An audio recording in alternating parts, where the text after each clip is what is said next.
오늘 하나님께서 우리에게 주신 말씀은 로마서 15장 14절부터 21절까지의 말씀입니다. 한 목소리로 함께 읽겠습니다. 내 형제들아, 너희가 스스로 선함이 가득하고 모든 지식이 차서 능히 서로 권하는 자임을 나도 확신하노라. 그러나 내가 너희로 다시 생각나게 하려고 하나님께서 내게 주신 은혜로 말미암아 더욱 담대히 대략 너희에게 썼노니, 이 은혜는 곧 나로 이방인을 위하여 그리스도 예수의 일꾼이 되어 하나님의 복음의 제사장 직분을 하게 하사 이방인을 제물로 드리는 것이 성령 안에서 거룩하게 되어 받으실 만하게 하려 하심이라. 그러므로 내가 그리스도 예수 안에서 하나님의 일에 대하여 자랑하는 것이 있거니와, 그리스도께서 이방인들을 순종하게 하기 위하여 나를 통하여 역사하신 것 외에는 내가 감히 말하지 아니하노라. 그 일은 말과 행위로, 표적과 기사의 능력으로, 성령의 능력으로 이루어졌으며, 그리하여 내가 예루살렘으로부터 두루 행하여 일루리곤까지 그리스도의 복음을 편만하게 전하였노라. 또 내가 그리스도의 이름을 부르는 곳에는 복음을 전하지 않기를 힘썼노니, 이는 남의 터 위에 건축하지 아니하려 함이라. 기록된 바 주의 소식을 받지 못한 자들이 볼 것이요 듣지 못한 자들이 깨달으리라 함과 같으니라. 아멘. 모두가 다 예수님을 따른다, 예수님께서 가셨던 길을 걷는다라고 생각했던 로마교회 성도들은 자신들의 모습이 어떤 종교 또는 관습, 전통에 묶여 있는 것이다, 자신들의 그 어떤 종교적 만족을 위해서 예수님을 이용하는 것이다 라는 그런 폭로 앞에 적지 않게 당황했을 겁니다. 그들은 스스로에게 물었을 거예요. 우리가 뭘 그렇게 잘못했나? 우리가 예수님을 믿은 것 외에 어떤 부분이 그렇게 이렇게 지적을 받을 일인가? 이런 질문 앞에 그들은 진짜 성도의 삶은 무엇인가? 이런 질문을 하게 되었을 것입니다. 그래서 바울은 계속해서 교회된 성도의 삶이 어떠한 것인지 그들에게 권면하고 있는 내용이 우리가 읽은 내용입니다. 먼저 14절을 한번 살펴보겠습니다. 내 형제들아, 너희가 스스로 선함이 가득하고 모든 지식이 차서 능히 서로 권하는 자임을 나도 확신하노라. 우리가 뭘 그렇게 잘못했는가? 우리가 무조건 잘못했는가라는 그런 질문 앞에 바울은 대답합니다. 그렇지 않다라고 이야기합니다. 서로가 충분히 권면하고 진리에 바로 설 수 있다라고 그렇게 이야기를 합니다.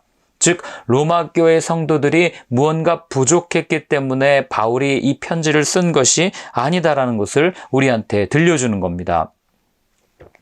저는 여기서 이 바울의 위대함을 봐요.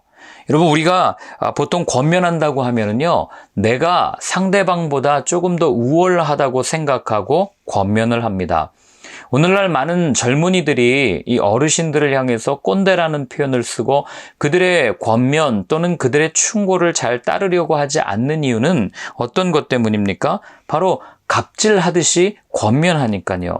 젊은이들의 사고, 젊은이들의 생각, 젊은이들이 경험했던 모든 것들은 무가치한 것이고, 자신들이 더 오래 살았고 자신들이 더 경험이 많기 때문에 자신들의 이야기가 절대적으로 옳다라고 하는 이런 태도를 가지고 젊은이들에게 다가가니, 젊은이들은 당연히 거부 반응을 느낄 수밖에 없고, 왜 또 나한테 지적질이야? 왜 나한테 이런 이야기를 하지? 라고 하면서 점점 피하게 되고, 그로 인하여서 세대 간의 분열 또는 세대 간의 분리 현상이 일어난다고 하는 거죠. 그러니 먹히지 않는 거예요. 아무리 이야기를 해도. 그래서 젊은이들이 주로 하는 얘기가 뭐예요? 당신들이 살아온 세상을 나는 그대로 살지 않겠습니다. 뭐 이런 이야기하면서 어른들을 아주 가볍게 생각하는 그런 그릇된 태도를 보일 때가 있지 않습니까? 그런데 오늘 보면은 바울은 그렇게 하지 않는다는 것을 우리는 알게 됩니다.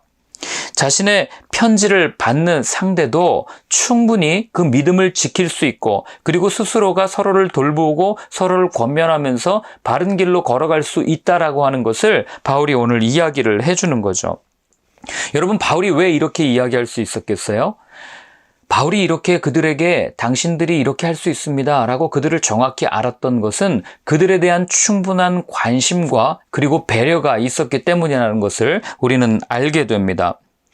오늘날 세상이 교회의 말을 듣지 않는 이유가 이와 비슷하지 않을까, 그런 생각을 하게 됩니다. 마치 세상은 부정하고 교회는 깨끗하고 교회만 옳은 것처럼 말하는 그런 태도, 교회로 와, 우리가 구원해 줄게 라고 하는 어떤 그런 갑질하는 그런 태도 말입니다. 거기에 일부 교회들이 하는 이기적인 행동들을 보면서 여러분 누가 교회가 하는 말을 듣고 또 교회가 하는 말에 귀를 기울이겠습니까? 이런 모습을 보면서 전혀 배려받지 못한다는 그런 생각을 가지고 있는데 어떻게 그들이 교회 말을 듣기나 하겠습니까? 그러니 오히려 시간이 가면 갈수록 교회를 굉장히 우습게 여기고 교회가 하는 말은 아주 고리타분한 말이야. 말도 안 되는 얘기야. 시대를 몰라도 너무 몰라 하면서 그런 말을 하는 것 아니겠습니까? 그렇기 때문에 오늘 바울이 이렇게 말하는 상대를 대하고 또 사람들을 대하는 태도는 사실 우리가 배울 게 참 많습니다. 그런데 따지고 보면 로마 교회에 이 바울보다 조건이 더 좋은 사람이 몇이나 있었겠어요. 더 쉽게 얘기해서 바울이 가지고 있었던 학력, 바울이 가지고 있었던 문벌, 바울이 가지고 있었던 여러 가지 조건들보다 훨씬 더 좋은 조건을 가진 사람이 몇 명이나 있었겠냐고요. 어떻게 보면 바울의 입장에서는 당연히 갑질할 수 있는 위치에 있었을 거예요. 바울의 입장에서는 당연히 그들을 가르치는 듯한, 그리고 그들에게 나는 너보다 훨씬 더 높아, 나는 너보다 나아 라는 그런 태도를 가지고 충분히 이야기할 수 있는 위치에 있었다는 것을 우리는 알게 됩니다. 그런데 바울이 그렇게 행동하지 않아요. 그렇게 할 수 있었음에도 불구하고 왜 그런지가 15절과 16절에 나옵니다. 왜 그런지 아세요? 그는 자신이 했다고 생각하지 않았기 때문이에요. 즉 모든 일은 은혜입니다 라는 그런 고백 때문에 그가 상대방을 우습게 여기지도 않고 상대방을 존중하면서 대했다는 것을 알게 됩니다. 예, 여러분 은혜 받은 자는 우기지 않거든요. 그리고 은혜 받은 자는 상대방을 업신 여기지도 않는다는 거예요. 왜요? 똑같이 너나 나나 부족한 사람이라는 것을 알기 때문에. 그래서 15절과 16절을 한번 같이 읽어보겠습니다. 그러나 내가 너희로 다시 생각나게 하려고 하나님께서 내게 주신 은혜로 말미암아 더욱 담대히 대략 너희에게 썼노니 이 은혜는 곧 나로 이방인을 위하여 그리스도 예수의 일꾼이 되어 하나님의 복음의 제사장 직분을 하게 하사 이방인을 제물로 드리는 것이 성령 안에서 거룩하게 되어 받으실 만하게 하려 하심이라. 아멘. 자, 오늘 바울이 뭐라고 얘기합니까? 자신의 정체성을 이방인을 제물로 드리는 제사장이다. 그렇게 소개를 합니다. 그리고 바울은 이어서 그것이 내게 은혜였습니다. 이것은 은혜로 된 일입니다. 라고 분명하게 표현하는 것을 보게 됩니다. 여러분, 이 은혜는 라틴어 그라투스에서 나온 단어인데 이 그라투스가 어떤 것을 의미하냐면 아무 조건 없이 값없이 주어지는 선물, 이런 의미를 가지고 있는 단어예요. 그냥 공짜로 주는 기쁨이 바로 은혜다. 이 단어가 가지고 있는 뜻이 바로 그런 겁니다. 그러니 바울의 입장에서 보세요. 내가 매맞고 수고하고 죽을 뻔하고 그 다음에 내가 열심히 복음을 전했는데 그 모든 것이 내가 한 것이 아니라 은혜로 되어진 것입니다. 오늘 그렇게 이야기를 하고 있는 겁니다. 그럼 우린 질문할 수 있어요. 아니, 쥐가 맞았지 하나님이 맞았나? 그리고 하나님이 나를 위해서 해준 게 뭐가 있다고?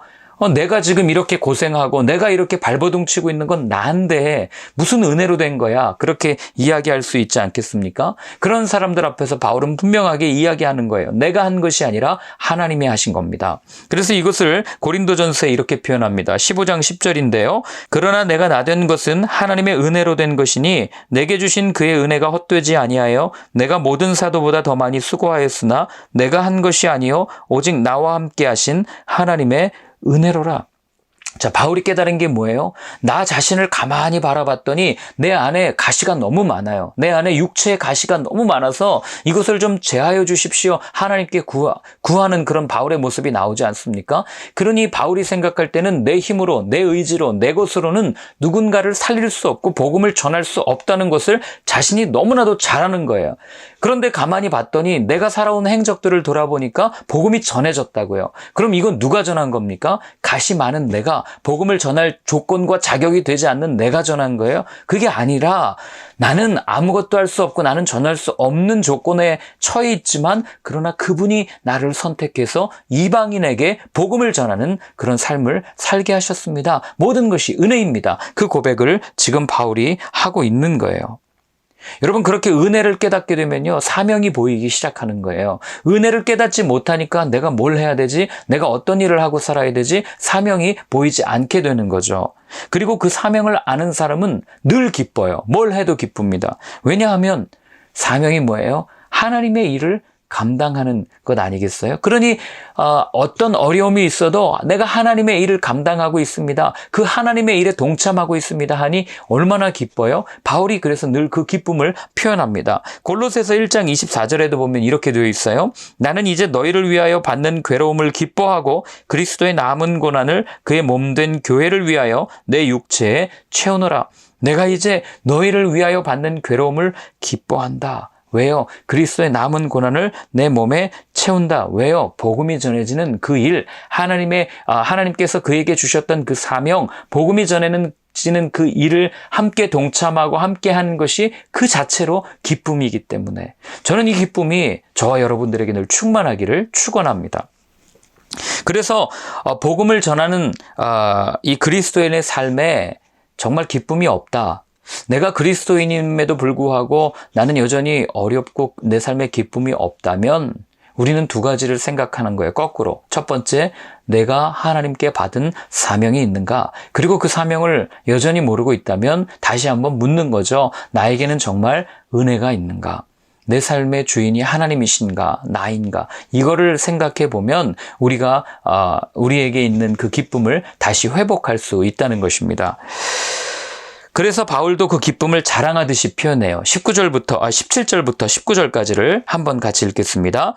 그러므로 내가 그리스도 예수 안에서 하나님의 일에 대하여 자랑하는 것이 있거니와 그리스도께서 이방인들을 순종하게 하기 위하여 나를 통하여 역사하신 것 외에는 내가 감히 말하지 아니하노라. 그 일은 말과 행위로 표적과 기사의 능력으로 성령의 능력으로 이루어졌으며 그리하여 내가 예루살렘으로부터 두루 행하여 일리루곤까지 그리스도의 복음을 편만하게 전하였노라.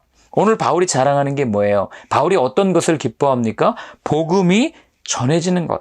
복음이 예루살렘에서부터 일루리곤까지 전해진 것을 나는 기뻐하고 나는 자랑합니다. 그 이야기를 하는 거예요. 사실 이게 뭐 자랑할 거예요? 여러분, 우리가 길 가다가 내가 오늘 예수님을 전했습니다. 이게 무슨 자랑할 거예요? 그런데 오늘 바울은 이 복음이 전해지는 그 자체가 내게는 자랑이고 기쁨입니다. 그 이야기를 하는 겁니다. 오늘 본문에 나오는 일루리고는요, 이탈리아 반도 중간쯤에 있는 도시예요. 그러니까 예루살렘부터 이 일루리곤까지는 오늘날 키로수로 보면은 약 한 2,000km 되는 도시인데 바울이 그동안 얼마나 고생했겠어요. 여기까지 복음을 전하기 위해서. 얼마나 많이 매맞고 얼마나 많이 죽을 뻔하고 얼마나 많이 고생했습니까? 그런데 오늘 바울이 하는 얘기가 뭐예요? 그분이 하셨습니다. 오늘 여기 보시면 18절에도 보면 나를 통하여 역사하신 것 외에는 내가 감히 말하지 아니하겠다. 나를 통하여 역사하신 거다. 여러분, 내가 했다는 말과 나를 통해서 했다는 말은 굉장히 다른 이야기예요. 내가 했다는 말은 내가 드러나야 한다는 것이고 나를 통해서 했다는 말은 그분이 드러난다는 것을 이야기하는 거죠. 그러니 나를 통해서 일했을 때는 내가 묻혀도 괜찮은 거예요. 왜요? 내가 한 것이 아니기 때문에.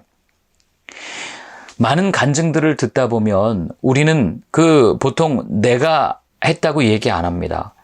나를 통해서, 부족한 나를 통해서 하나님이 하셨다라고 그렇게 간증해요. 그러나 그렇게 간증하면서도 여러분, 자기 자신이 주목받지 못할 때 굉장히 괴로워하는 모습들을 많이 보게 됩니다. 정작 나 자신이 주목받지 못할 때 거기서 오는 공허함, 그리고 사람들이 내가 이렇게 살았습니다라고 이야기했는데도 칭찬받거나 인정받지 못하면 여러분은 거기서 한번 생각해 봐야 돼요. 과연 나는 내가 했다라고 주장을 했는가, 아니면 그분이 나를 통해서 일하셨습니다라고 고백하고 있는지를 한번 살펴봐야 되는 거죠. 그렇기 때문에 우리의 진짜 믿음이 드러나는 순간은 내가 주목받지 못할 때, 내가 인정받지 못할 때, 사람들이 나를 칭찬하고 나에게 좋은 말을 해줄 때 내 믿음이 드러나는 것이 아니라 아무도 나를 주목하지 않을 때, 아무도 나를 알아주지 않을 그때가 바로 우리의 진짜 믿음이 드러냈다는 것을 꼭 기억하시기를 바랍니다. 20절부터 21절까지를 함께 읽겠습니다. 또 내가 그리스도의 이름을 부르는 곳에는 복음을 전하지 않기를 힘썼노니 이는 남의 터 위에 건축하지 아니하려 함이라. 기록된 바 주의 소식을 받지 못한 자들이 볼 것이요 듣지 못한 자들이 깨달으리라 함과 같으니라. 자, 마지막으로 바울이 자기가 했던 사역의 원칙을 소개하는데 오늘 본문에 보면 뭐라고 그래요? 그리스도의 이름을 부르는 곳에는 복음을 전하지 않기를 힘썼다. 즉 이미 복음이 전해진 곳에는 내가 복음을 전하지 않으려고 했습니다. 왜냐하면 여러분 생각해 보세요. 복음이 전해지기까지 바울 자신은 알 거 아니에요. 얼마나 많은 수고를 해야 하는지, 그 한 영혼이 살아나기까지 얼마나 많은 수고와 노력과 시간과 물질이 들어가는지를 바울은 알았던 거죠. 그러니 여기에 가서 이 사람이 살아나는 것을 가만히 봤는데 거기 가서 내가 가르쳐 봐요. 그럼 이 사람을 위해서 기도하고 눈물로 기도했던 그 사람의 그 마음이 어떻겠냐고요. 그러니까 바울이 끊임없이 상대를 배려하고 그렇게 생각했다는 것을 우리는 알게 되는 거죠. 오늘날 우리는 이렇게 얘기합니다. 뿌리는 사람이 따로 있고 거두는 사람이 따로 있습니다. 뭐 뿌리는 은사가 있는 사람이 있고 거두는 은사가 있는 사람이 있습니다 하면서 우리는 어쩌면 이런 것들을 정당화하고 있는지도 모르겠습니다. 그러나 여러분 한번 생각해 보세요. 누가 더 고생합니까? 뿌리는 사람 아니겠어요? 그런데 누가 더 인정받아요? 거두는 사람 아닙니까? 그러니 다 거두려고 하지 누가 뿌리려고 하겠어요. 오늘날 우리가 다 부흥하자고 말하는 그 심리, 그 기저에 다 이런 생각이 깔려 있는 거 아니겠습니까?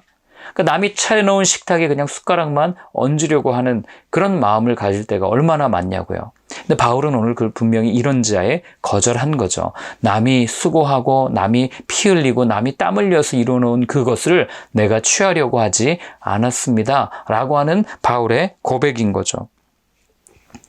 우리 주변에서 다 차려놨는데 숟가락만 얹으려고 하는 이런 사람들을 볼 때 얼마나 얄미워요. 그런데 교회가 이런 행동을 하고 있을 때가 참 많습니다. 예를 들어서 어느 지역에 이제 신도시가 들어온다. 그리고 거기에 사람들이 많이 몰려서 한 교회가 개척했는데 어마어마하게 부흥했다더라. 그러면 어떻게 합니까? 너도 나도 다 들어가잖아요. 거기에 가서 같이 협력하자고 그렇게 다 들어갑니다. 그리고 제가 또 교회에서 일하다 보면 이런 분들 자주 봐요. 자기는 별로 뭐 일을 하고 싶지 않아요. 엄청 귀찮아합니다. 그냥 하고 있는 것만 하려고 해요. 손 하나 까딱 안 해요. 입으로만 일해요. 그런데 누군가 다 차려놓고 그 일이 잘 되면 그제서야 나타나서 나도 좀 껴주십시오. 말할 때가 얼마나 많은지 몰라요. 그런 사람 보면 정말 때려주고 싶을 때도 참 많습니다. 솔직하게. 여러분 이런 행동의 중심에는 무엇이 있는지 아세요? 힘든 건 하지 않겠다. 이런 생각이 있는 거 아니겠어요? 열정도 없이 이미 다 세팅되어 있는 일만 내가 하겠다. 나는 최소한으로 땀을 흘리고 최대한으로 많이 거두겠다라고 하는 이런 아주 악한 생각이 기저에 깔려 있는 겁니다.